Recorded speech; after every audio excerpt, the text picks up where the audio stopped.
Hi hello friends, ಹೇಗಿದ್ದೀರಾ friends? ಇವತ್ತು ನಾನು ನಿಮ್ಮ ಜೊತೆ ಶೇರ್ ಮಾಡ್ತಾ ಇರೋದು ನಮ್ಮ ಗರಿಗರಿಯಾದಂತಹ ಕ್ರಿಸ್ಪಿ ಸಮೋಸ.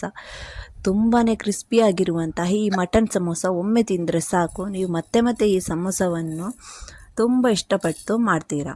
ಇದು ನಿಮ್ಮ ಮನೆಯಲ್ಲಿ ಎಲ್ಲರಿಗೂ ಇಷ್ಟನೂ ಆಗಬಹುದು ಈ ಸಮೋಸ ಈ ಥರ ಮಾಡಿದರೆ ಅಂತ ನಾನು ನಿಮ್ಮ ಜೊತೆ ಈ ಸಣ್ಣ ಒಂದು ಸಮೋಸಾದ ವಿಡಿಯೋ ಶೇರ್ ಮಾಡ್ತಾ ಇದ್ದೇನೆ. ಬನ್ನಿ ಫ್ರೆಂಡ್ಸ್, ಇದು ಮಾಡುವ ವಿಧಾನ ನೋಡಿಕೊಂಡು ಬರೋಣ. ತುಂಬ ಈಸಿಯಾಗಿ ಮಾಡುವಂತಹ ಈ ಸಮೋಸಕ್ಕೆ ನಾನಿಲ್ಲಿ ತಗೊಂಡಿದ್ದೇನೆ ಅರ್ಧ KGಯಷ್ಟು ಮಟನ್ ಕೀಮಾ.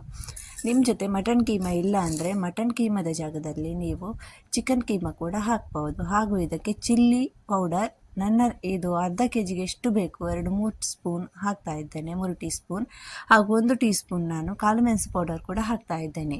ನೀವು ಜಾಸ್ತಿ ಕ್ವಾಂಟಿಟಿಯಲ್ಲಿ ಕೀಮಾ ತಗೊಂಡ್ರೆ ಇದಕ್ಕೆ ಸ್ವಲ್ಪ ಜಾಸ್ತಿ ಹಾಕಿ, ಮೆಣಸಿನ ಹುಡಿ ಹಾಗೂ ಎಲ್ಲ ಹಾಕುವಂತಹ ಇಂಗ್ರೀಡಿಯೆಂಟ್ಸ್, ಹಾಗೂ ಸ್ವಲ್ಪ ಕೊತ್ತಂಬರಿ ಹುಡಿ ಹಾಗೂ ಜೀರಿಗೆ ಪುಡಿ ಕೂಡ ಹಾಕ್ತಾ ಇದ್ದೇನೆ, ಅರ್ಧ ಟೀ ಸ್ಪೂನ್. ಸ್ವಲ್ಪ ಗರಂ ಮಸಾಲ ಪುಡಿ ಕೂಡ ಹಾಕ್ತೇನೆ.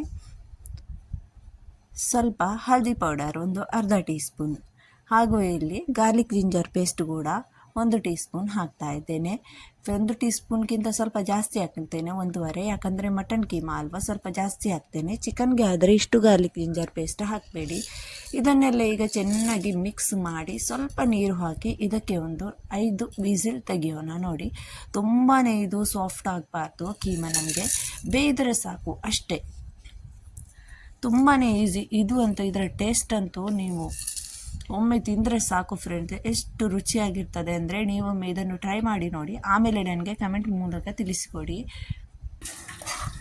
ಇಲ್ಲಿ ನೋಡಿ, ನಾನು ಸ್ವಲ್ಪ ನೀರು ಹಾಕಿದ್ದು ಜಾಸ್ತಿ ಆಗಿದೆ, ಅದಕ್ಕೋಸ್ಕರ ನಾನೀಗ ಸ್ಪೀಡ್ ಗ್ಯಾಸಲ್ಲಿ ಇದನ್ನು ಡ್ರೈ ಮಾಡ್ಕೊತೇನೆ, ಒಣಗಿಸ್ತೇನೆ. ನೀರನ್ನು ಡ್ರೈ ಆಗಬೇಕು, ನೀರಾಗಿ ಇಡಬಾರ್ದು. ಆಮೇಲೆ ಕುಕ್ಕರ್ನಿಂದ ನಮ್ಮ ಕೀಮಾವನ್ನು ಬೇರೆ ಒಂದು ಪಾತ್ರೆಗೆ ಹಾಕ್ತೇನೆ. ಈ ಥರ ಬೇರೆ ಪಾತ್ರೆಗೆ ಹಾಕಿದ ಮೇಲೆ ಇಲ್ಲಿ ನಾನು 5 ಈರುಳ್ಳಿಯನ್ನು ತಗೊಂಡಿದ್ದೇನೆ. ಸ್ವಲ್ಪ ಜಾಸ್ತಿನೇ ಈರುಳ್ಳಿ ಹಾಕಬೇಕು ಯಾವಾಗಲೂ ಸಮೋಸ ಮಾಡುವಾಗ ಕೀಮಾಗೆ ಮಿಕ್ಸ್ ಮಾಡಲಿಕ್ಕೋಸ್ಕರ. 5 ಈರುಳ್ಳಿಯನ್ನು ಈ ಥರ ಸಣ್ಣಗೆ ಕಟ್ ಮಾಡ್ಕೋತೇನೆ. ಆಮೇಲೆ ಇಲ್ಲಿ ಕೀಮಾದಲ್ಲಿ ಮಿಕ್ಸ್ ಮಾಡ್ಕೋತೇನೆ ಎಲ್ಲ ಈರುಳ್ಳಿಯನ್ನು. ಹಾಗೂ ಸ್ವಲ್ಪ ಕೊತ್ತಂಬರಿ ಸೊಪ್ಪು ಕೂಡ, 1 ಮುಟ್ಟಿ ಕೊತ್ತಂಬರಿ ಸೊಪ್ಪು ಕೂಡ ಹಾಕ್ತೇನೆ, ಯಾಕಂದರೆ ಇದಕ್ಕೆ ಪುದೀನ ಕೂಡ ಹಾಕಬೇಕು. ನಮ್ಮ ಮನೆಯಲ್ಲಿ ಪುದೀನ ಅಷ್ಟು ಯಾರು ಇಷ್ಟಪಡಲ್ಲ, ಅದಕ್ಕೋಸ್ಕರ ನಾನು ಪುದೀನ ಹಾಕ್ತಾ ಇಲ್ಲ. ಸ್ವಲ್ಪ ಉಪ್ಪು ಕೂಡ ಹಾಕ್ತಾ ಇದ್ದೇನೆ. ಉಪ್ಪು ಹಾಕಿದ ಮೇಲೆ ಸ್ವಲ್ಪ ನಿಂಬೆ ರಸ ಕೂಡ ಇದಕ್ಕೆ 1-2 ಟೀ ಸ್ಪೂನ್ ಹಾಕಬೇಕು.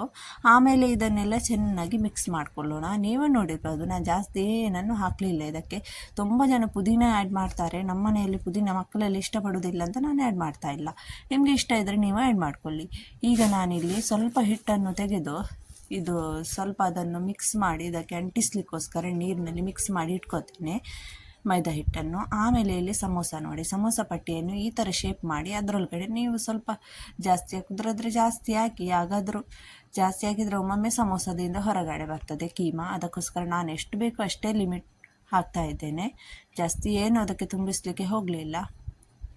ಇದು ನೋಡಿ ಪಟ್ಟಿ, ತುಂಬ ಜನ ಸಮೋಸ ಪಟ್ಟಿ ಮನೆಯಲ್ಲಿ ಕೂಡ ಮಾಡ್ತಾರೆ, ಮನೆಯಿಂದ ಆರ್ಡರ್ ಕೂಡ ಮಾಡಿ ತಗೊಂಡು ಬರ್ತಾರೆ. ನಮ್ಮದಿದು ಬೇರೆ ಥರದ ಪಟ್ಟಿ, ಸ್ವಲ್ಪ ಇದು ನಾವು ಸೌದಿಯಿಂದ ತರಿಸಿದ್ದು, ಯಾಕಂದರೆ ಅಲ್ಲಿ ಅದು ಪಟ್ಟಿ ತುಂಬಾ ಚೆನ್ನಾಗಿರ್ತದೆ ಅಂತ ಹೇಳ್ತಿದ್ರು. ಇದು ಮೈದಾದ ಪಟ್ಟಿ ಅಲ್ಲ, ಇದು ಏನೋ ಕಾರ್ನದ್ದು ಪಟ್ಟಿ ಅಂತ. ಇದು ಕಾರ್ನದ್ದು, ಇದ್ರ ಸ್ಮೆಲ್ ಕೂಡ ಬೇರೆ ಥರ ಉಂಟು, ಹಾಗೂ ಇದು ಹೆಲ್ದಿ ಕೂಡ ಆಗಿದೆ. ಅದಕ್ಕೋಸ್ಕರ ಈಗ ಎಲ್ಲ ಸಮೋಸ ಇದೇ ಥರ ಶೇಪ್ ಮಾಡಿ ಇಟ್ಮೇಲೆ ನಾವು ಇದನ್ನು ಚೆನ್ನಾಗಿ ಎಣ್ಣೆ ಬಿಸಿ ಆಗಬೇಕು. ಎಣ್ಣೆ ಬಿಸಿ ಆಗದೆ ಇರುವಾಗ ಹಾಕಬಾರ್ದು. ಎಣ್ಣೆ ಚೆನ್ನಾಗಿ ಬಿಸಿ ಆದಮೇಲೆ ಒಂದೊಂದು ಸಮೋಸ ಹಾಕೋಣ. ಸಮೋಸ ಅಂತೂ ಬೇಗನೆ ಫ್ರೈ ಆಗ್ತದೆ, ಏನು ಹೊತ್ತಾಗೋದಿಲ್ಲ. ಬೇರೆ ಎಲ್ಲ ಇದು ಫ್ರೈ ಮಾಡುವಾಗ ತುಂಬ ಟೈಮ್ ಬೇಕಾಗ್ತದಲ್ಲ, ಸಮೋಸ ಆ ಥರ ಅಲ್ಲ, ಪಟಾಪಟ್ ಅಂತ ಆಗ್ತದೆ.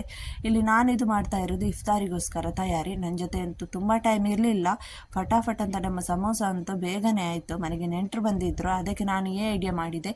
ಮನೆಗೆ ನೆಂಟರು ಬಂದಾಗ ಇಫ್ತಾರಿಯಲ್ಲಿ ಈ ಥರ ರೆಡಿ ಕೀಮೆಯಲ್ಲಿದ್ದರೆ ಫಟಾಫಟ್ ಆಗುವ ಏನಾದರೂ ಒಂದು ತಿಂಡಿ ಅಂದರೆ ಇದು ಸಮೋಸ ಅಂತ.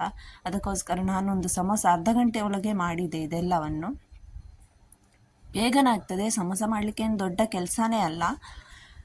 ನೋಡಿ ಫ್ರೆಂಡ್ಸ್, ಈ ಥರ ಕಲರ್ ಬಂದ ಮೇಲೆ ಎಲ್ಲ ಸಮೋಸವನ್ನು ತೆಗೆಯೋಣ. ಕಲರ್ ಚೆನ್ನಾಗಿ ಕ್ರಿಸ್ಪಿ ಆಗೋ ತನಕ ಇಡಬೇಕು, ಕರಿಯೋ ಥರ ಮಾಡಬಾರ್ದು. ಫಸ್ಟಿಗೆ ಎಣ್ಣೆ ಬಿಸಿ ಇರಬೇಕು, ಆಮೇಲೆ ಸ್ವಲ್ಪ ಸ್ಲೋ ಮಾಡಬೇಕು, ತುಂಬಾ ಸ್ಲೋ ಮಾಡಬೇಡಿ, ಸ್ವಲ್ಪ ಸ್ಲೋ ಮಾಡಬೇಕು ಗ್ಯಾಸ್. ನೋಡಿ ಫ್ರೆಂಡ್ಸ್, ಎಷ್ಟು ಚೆನ್ನಾಗಿ ಕಾಣ್ತಾ ಇದೆ. ನಿಮಗೆ ನೋಡಿದ್ರೇ ಗೊತ್ತಾಗ್ಬೋದು ಇದು ಎಷ್ಟು ರುಚಿಯಾಗಿರ್ತದಂತ. ಫ್ರೆಂಡ್ಸ್, ನೀವು ನನ್ನ ಚಾನಲ್ಗೆ ಮೊದಲನೇ ಸಲ ವಿಸಿಟ್ ಮಾಡೋದಾದರೆ ಒಂದು ಸಬ್ಸ್ಕ್ರೈಬ್ ಮಾಡಿ, ಲೈಕ್ ಮಾಡಿ ಹಾಗೂ ಶೇರ್ ಮಾಡಿ. ನಾವು ಇನ್ನೊಮ್ಮೆ ನೆಕ್ಸ್ಟ್ ಇನ್ನೊಂದು ರೆಸಿಪಿಯೊಂದಿಗೆ ಸಿಗೋಣ. ಅಲ್ಲಿ ತನಕ